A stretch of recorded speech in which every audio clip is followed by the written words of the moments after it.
When's the last significant relationship you've had that really crushed you and you really thought this was a possibility for marriage? Crushed?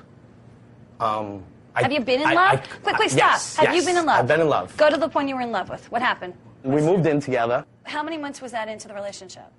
22 years. Oh, you never gave her a commitment. You didn't give her a ring.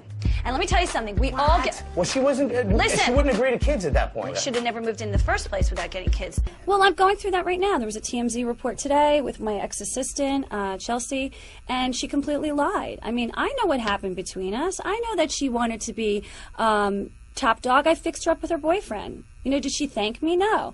Did I take her on vacation every year to expensive resorts and give her cash and buy her clothes and let her sleep in my bed, you know, during all the boy crisis? Who do you think coached her for 8 years? She didn't have a mommy in L.A. I was her mommy. Her mother even thanked me.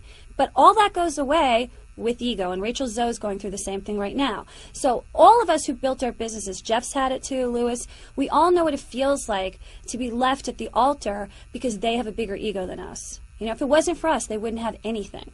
And yet we don't push it in their faces. We don't upstage them. I gave her spotlight, and she took advantage of it. She took advantage of it. Same thing with my stylist. She taped me in the room. I can't prove it, allegedly, but the bottom line was her boyfriend was in the room in the second half, and you only hear the second half of the tape. And if I were a betting woman or a lawyer, I'd know, where's the first half of the tape? Why isn't that on TMZ? So we all go through this. It's just that there needs to be stricter privacy laws. I don't think anyone should be able to tape record anyone, even in the state of New York, which is 2 or more is willing consent. You know, and Vegas is the only place because of the casinos. LA, they would have gone to jail. You know, every state's different. It should be regulated nationwide, and you should not be able to tape anyone whether they're a celebrity or not, because people are in custody battles. So a lot of things that could happen to get skewed when people tape you and they're out of context and they don't know what's really going on.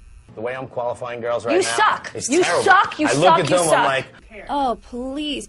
I let this person into my life. She set me up. She worked for me for 2 months on the show. She knew what to do that day. I was subbing for Joy Behar. It was the biggest break of my life in my career. Thank God, you know, that Joy gave me a shot.